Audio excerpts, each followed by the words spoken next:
Welcome to the new season of the Live Your Spa Life show. The Spa in Spa Life stands for Seek Power Always, that divine power within you to do what you're here to do. The theme for this season is intentional living. Amazing people like you share ways to live by design and with purpose to ensure that this short ride of life occurs with choice, physically, financially, spiritually, and in your relationships to create a world-class life. In these times of uncertainty, it's time for you to move past the distractions and start trusting yourself more through your God-giving knowingness. No one truly knows better what's best for you than you. In this season, you'll have plenty of examples of people choosing their best life and creating a positive impact through intentional living. Thank you for sharing your precious time with us and being part of the Live Your Spa Life conversation.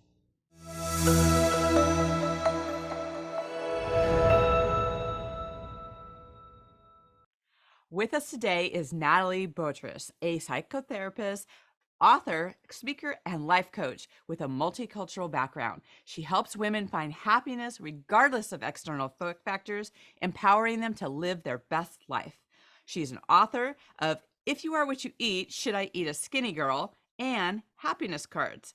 Nathalie has been recognized as the top happiness coach of the year 2023 by the IAOTP and inducted into the Passion Vista's Hall of Fame 2023.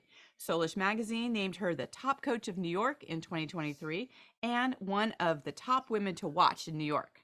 Nathalie's impact is felt through magazine covers, including Passion Vista, Soulish New York, Best Holistic Life, and Healthy Life. She shares happiness tips with millions of followers on social media, podcasts, and articles. As a global happiness ambassador, Nathalie spreads smiles and inspires individuals worldwide. Nathalie, welcome to the show. Thank you so much for having me, Diane. I would love for you to just talk about, how people attach happiness to their goals and whether or not that works for them or not. Well, I mean, we all know that the sentences, I will be happy if I get this job, if I get this position, if I get this partner, if I get this perfect body. We always condition our happiness to things, belongings, people. And actually, it's wrong because all these can come and go. And so if we attach our happiness to the job, to the position, let's say, what if we lose the job? We're going to be unhappy? No. We have to find the happiness within. And it's really what I'm teaching and what I'm helping with my clients to base it on ourselves. So that's like the key of happiness. I love it. Now, one of your mottos is the bon vivant girl. Please talk a little bit about how that became like what you stand behind and what you are. So I am the bon vivant girl. Bon vivant, if you translate it from French, literally, if you do it, means well living. And a bon vivant, it's actually someone who enjoys life, who takes pleasure from everything from life, basically me. So I base my philosophy on that because I think that we should try to take, I say try, you should take it, but let's start with trying. Pleasure on everything, finding the silver lining, the happy, the positive in everything we do. Even like some boring stuff, we should try to find the happy, the positive in it. Right. And so how do people balance between, really choosing happiness and stepping into happiness versus kind of a Pollyanna, like everything's great? Like, how do you kind of distinguish between that? Well, that everything is great. It's not true. It's like when something bad happens, accept it, but try to see what can happen, like maybe it has a secret meaning. Maybe it's reason. For example, when people say I failed, and it's why like a lot of people don't even take any risks anymore because like they're so scared of failing. But fear, it's the biggest failure to start with. And then if you fail, at least you learn a lesson and you can do it again, knowing what not to do. So it's a good thing. So it's not Pollyanna. It can maybe some people can call it Pollyanna, but it's not Pollyanna. It's being realistic, but seeing the truth, because being worried, it's not going to change the outcome anyway. Yeah, absolutely. Well, you mentioned, fear. Talk a little bit more about that, because a lot of times people will go like, oh, I have these great intentions, or I want to live a happy life, but different kinds of fears come in as part of that journey. How do you deal with fear, and what do you suggest for people? Well, I suggest them to say my favorite word, which is yes. And actually, one of my mottos is also, but you have to lose, say yes, be happy. Because like, as you said, like because of fear, we always like want to stay in our comfort zone. I understand it's comfy, but what is happiness is outside. So you should try to say yes to things. And I'm not telling you, drop your job in a day and then say, okay, I want to become an astronaut. Start with small things. It can be a new recipe, it can be a new book, it can be a new thing, like start to say yes. For example, even like other stuff, you're home and you're tired and you're like, oh, I don't want to go out, and someone calls you, say yes, go out. At home, you're not going to have as much fun as like if you're out with your friends. Even if you say you're tired, it's like, say yes, be bon vivant. So really saying yes helps you to get out of your fear and your comfort zone. And I know it's not easy all the time, but again, start with small things. Yes. How do you use humor to get through fear? Well, I mean, actually, I had like this story. I think I shared it with you. It's like I was having this speaking engagement. I had everything set up, all the props and everything. Technology, nothing was working. So instead of panicking, I made fun of myself and I said, you know how we base ourselves, we cannot live without our cell phones or whatever. So it's like you always find the funny part of it, and you can use it to get over fear. I mock myself a lot. So it's always the good thing, I'm like the first person who mock myself, and I know that people relate to that, so it's fine. Yeah. Well, speaking of things that kind of disempower you, or maybe, isn't what you thought it was when you're planning things, part of your journey is going through a phase of self-hate.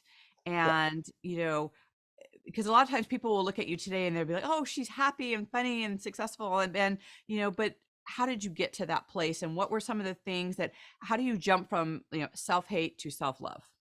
Well, I mean, let me reassure you, I don't wake up happy every morning, but I make sure that I become happy. I think the first thing that you should always do is like when you wake up, and I'm sure everybody knows about it, but not a lot of people are doing, is to spend a minute about gratitude and saying, I'm thankful that I have this.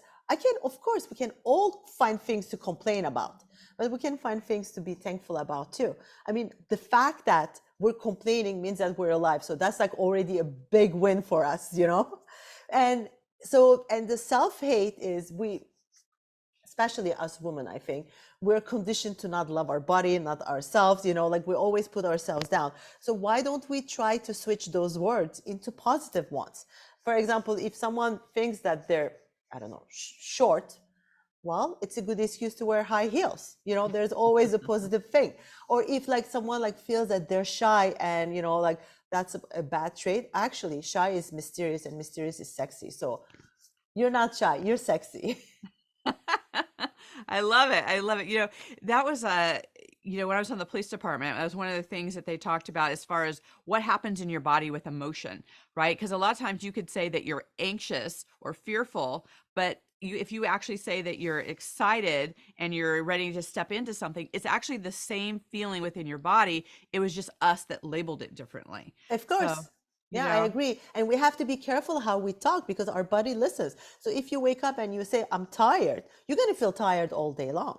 So yes. try to switch. You can be tired, obviously, but why are you tired? Because you stay late, you partied with your friends, or you stayed late, you finished something. That's great. You did an accomplishment. So talk about that. And about, you were saying excitement. I always change the word stress with excitement. Because when you say I'm stressed, it's like your face is like negative.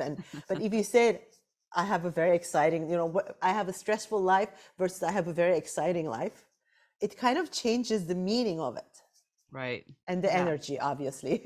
Yes, definitely. Well, one of the things in your book, you talk about like, if you are what you eat, should I eat a skinny girl? Yeah. I'd love for you to Yeah. talk about, the title. Let's talk about the title here and how this is like a very different book than people may think. And if you could speak a little bit about losing your joy and dieting and just the mindset for women and that whole thing of how we look at our body. Yeah. So this book was actually, it's not a diet book. It's really not a diet book. It's a self-love book. And it explains my journey and how I became a bon vivant girl, basically. But when I first moved to the US, because I'm from Europe, without noticing, I gained so much weight. And I did what all of us do. I started hating myself and my body. And I started doing every diet, that you could find on the planet. Like the latest diet that I heard from friends, I will always use it. So you come to a point where like really you're not happy with yourself. And this book teaches you some little techniques, some little tips, how to get over that and how to start loving yourself. I literally use the 5 stages of Kubler Ross to first grieve your body that you had and accept the new one. And the minute that you start loving everything, I mean, one of my favorite exercises is the mirror exercise. It's like standing naked, and I know it's hard at the beginning, in front of the mirror and starting to love one part of your body. I mean, at the beginning, again, it can be hard, but start with the hair, start with the shoulder, and slowly embracing your body and loving every curve, every single part of your body, like being obsessed with it. Once that you love that, your energy will change already and your life will be much happier. Well, speaking of happiness, you've created, the happiness cards, and there's so many different features to them. What is your favorite card and why? So my happiness card is, if you follow me on social media, I always share happiness tips. And then everybody was asking me, you have to do these cards so we can use them. So these are the cards, and you just like play every day and you pick a card. And I think my favorite one, it's the first tip that I always give, it's self-love, because everything starts with you. So you have to love yourself. If you don't love yourself, how do you expect anyone to love you? Or if you don't accept yourself, how do you expect anyone else to do it? So it's like really the base, and I think it's my favorite card. I love that. So how is it that you can base happiness on yourself? Because a lot of times people look at somebody else, a partner, somebody else in the world to make you happy. How can you people shift that focus to actually being the person that makes yourself happy? Again, we're going back to not attaching our happiness to others, and it's like it's really with self-love. If it's I always give the exercise I said of the mirror, but the mirror exercise is not just for your body, it's for yourself too. You have to look at yourself and see what is good about you and what you bring to the plate and how you can be happy right now. So it's really without, like, for example, let's say I want to give a like concrete example. Let's leave the body right now. I want to get this job.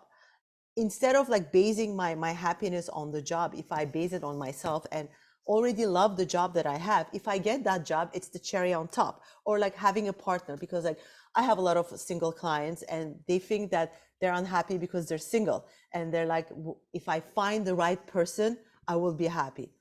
Of course you will be happy, but you should be happy now, because like it's unfair to put all that burden to this poor guy or poor girl. Like accept like your happiness right now. Enjoy the moment while you're single. Check yourself and say, okay, if I'm single, what I like, so you will know better. So use this moment to discover yourself. And maybe you're single because you don't want to be in a relationship, and right now the only relationship that you need to be, it's with yourself. Mm-hmm. Yeah, so true. And we get to actually create the kind of life that we want to live. And if we're deciding like, hey, I want to be happy now, and what are the things I like to do, then when you do meet, whether it's somebody you date or you're meeting your next best friend, that you show up bringing something to the table, right? That you're a Yeah, happy person, that you're not like you said, putting that on somebody else to create that for you. yeah. So speaking of that, one of the things I like to ask the guests on the show is, we live differently in our kitchen versus our bathroom or, our bedroom. What's your favorite room in your home and why? I love cooking, so it will be my kitchen. Although, like, I live in New York and my kitchen is tiny, but I always cook. So it's definitely my kitchen, because, again, for me, some people meditate. For me, cooking is meditation. And Mm. even when I boil water, I'm like so excited. I'm like, oh, something is happening. I love it. So good. So tell us about Say Yes, Be Happy. So my really my philosophy, my favorite word is yes. It's like when we say the word yes, I mean I literally feel in my body that energy. And I think we have to say yes to life. We have to say yes to adventures, to possibilities. And as I mentioned before, we should do it like start small. Don't get like crazy, but do it, because like you will see the difference in your life, and you will see the positivity in your life, and you will have a smile on your face more constantly than if you say no to everything. But again, no, it's like you have to preserve yourself, but say yes and be happy. So good. Well, speaking of smiling, you have a smiling forward movement. What's that about? So that's actually one of the tips that I give people to be happy. And I know that it's going to sound maybe a little silly, but actually, when you put a smile on someone else's face, you're happy. And smiling forward movement is I'm asking people to give at least uh, on to put on the face of at least one person a smile.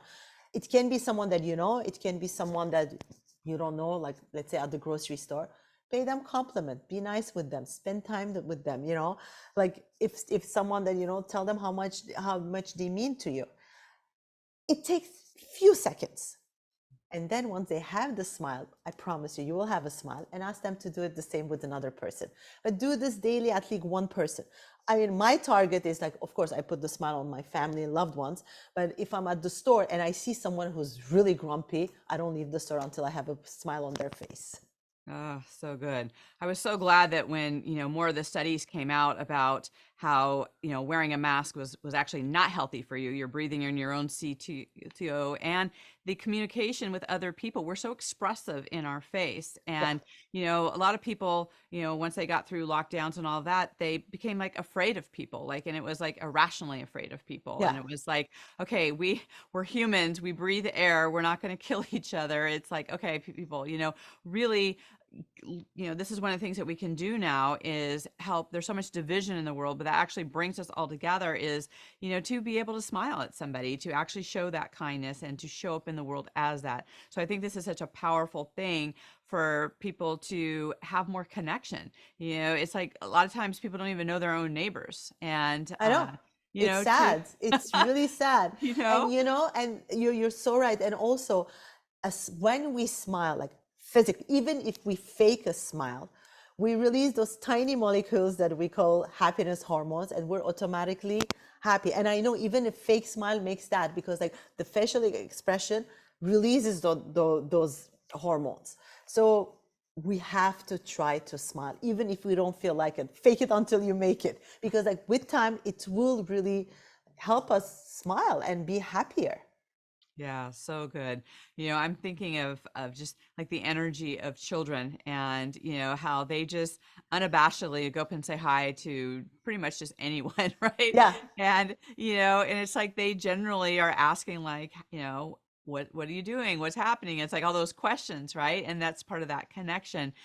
So really being able to look at what that is for people, and how you can actually show up with them in that connection. Because I think that's one of the things you don't see as much anymore, is that connection. That's where it's like everyone's talking about like AI, and it's like all the online friends that people yeah. have, but how many actual people are you connecting with these days? And so something like that, to just smile to connect with somebody, really starts bringing that connection, which makes us uniquely human, right? Is to be able I to totally connect with agree with people. you.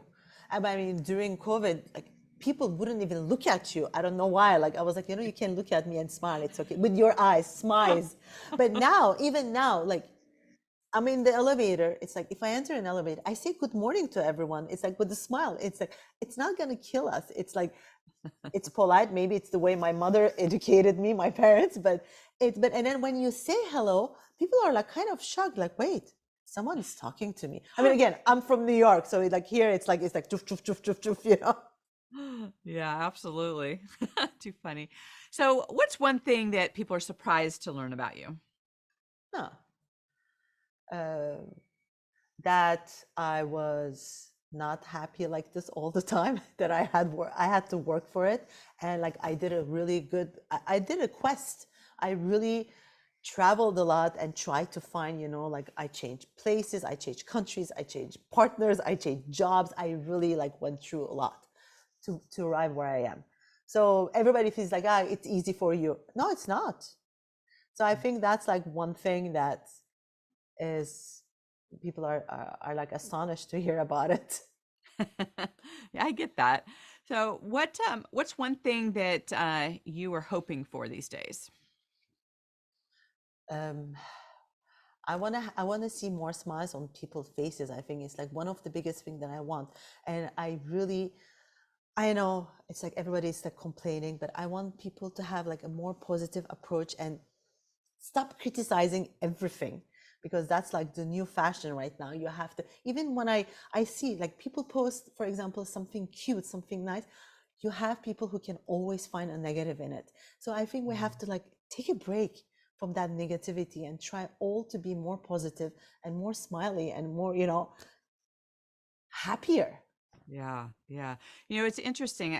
Whether it's, I mean, it's one of the reasons I don't watch mainstream news is that, I mean, I think anyone would want to commit suicide after watching the loop of a lot of those things. And Yeah, how do you balance out so much, negativity coming at people to, actually be able to see things that are positive and to be able to look at those things. And so I think it's important for people to look like underneath all of those things and go like, okay, I know it seems like there's a lot of disconnection and a lot of angst and things in the world, but when you're actually one-on-one talking with someone, you can actually find more connection with people than not if you ask enough questions, right? of If you course, I actually agree. be able to have that.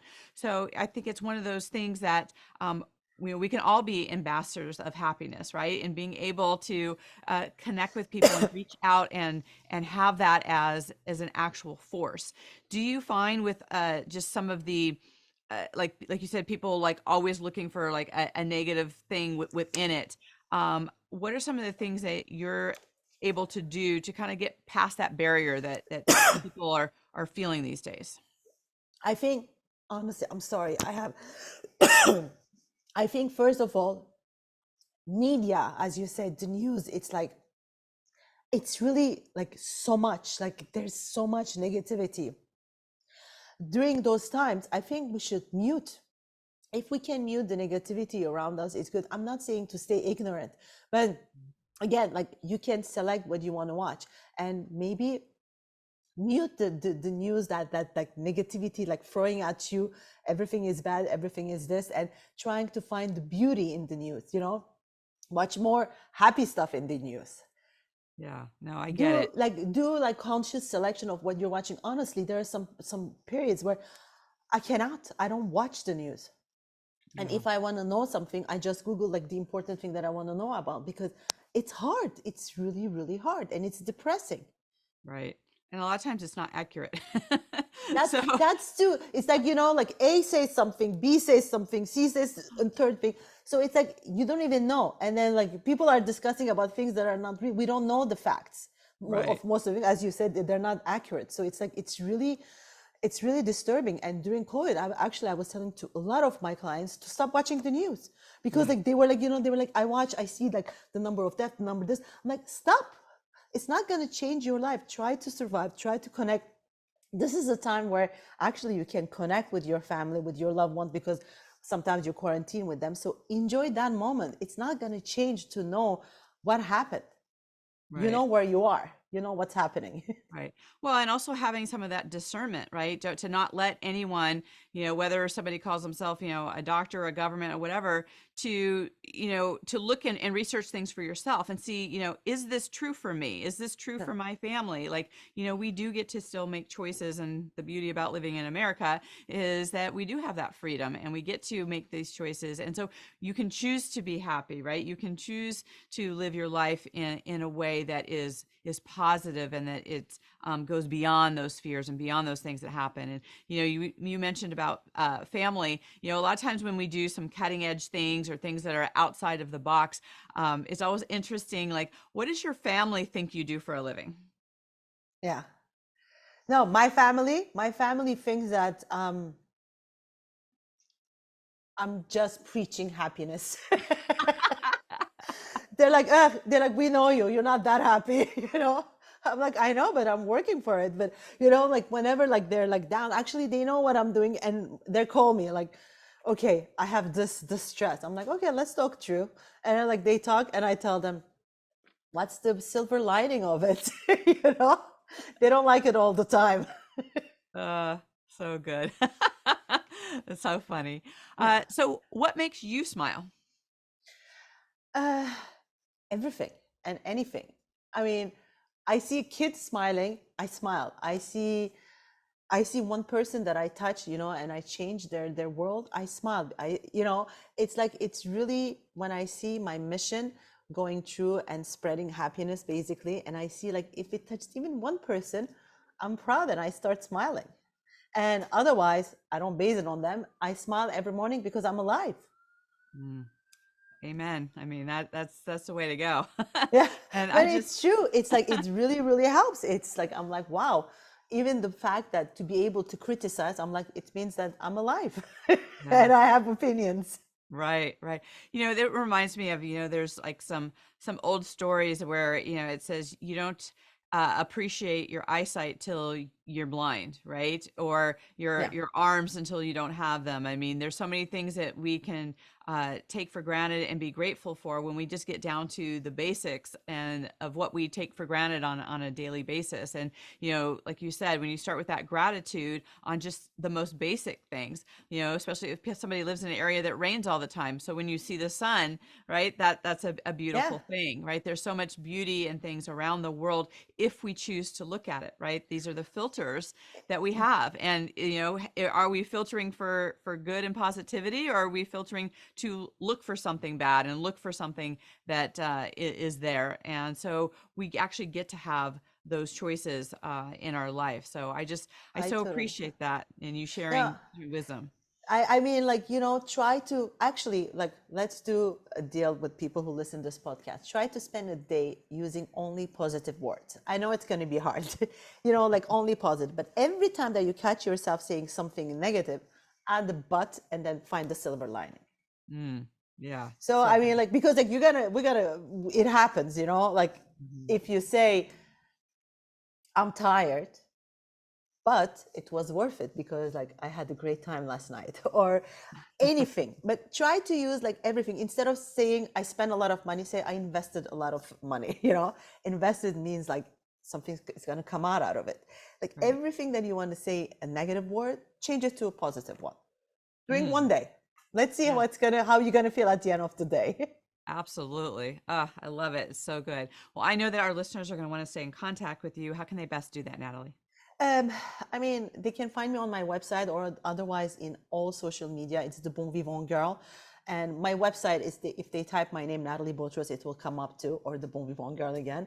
And contact me, reach out to me. I always answer. So I'm not like one of those people that I'm not going to answer. So please, and follow me and I follow you back to be together, to be able to spread our message of happiness. We need that in our lives.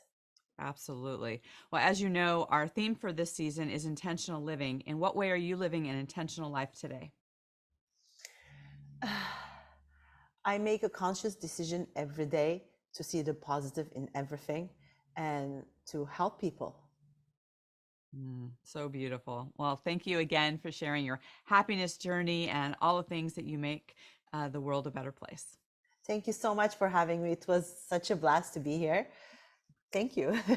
You got it. My pleasure. And for all of our listeners out there, we know there's a lot of negative things that barrage us in every turn, and how we choose to look at it makes a huge difference in how we live our life and how we experience our life. So please share this with people and bring more of that levity into the world. Find the humor in things, connect with people and share that smile, and really take what Natalie's saying to heart, to really be the person to take the reins on you choosing joy in your life and choosing the way you want to live. And until we connect again, live your spotlight. Bye for now.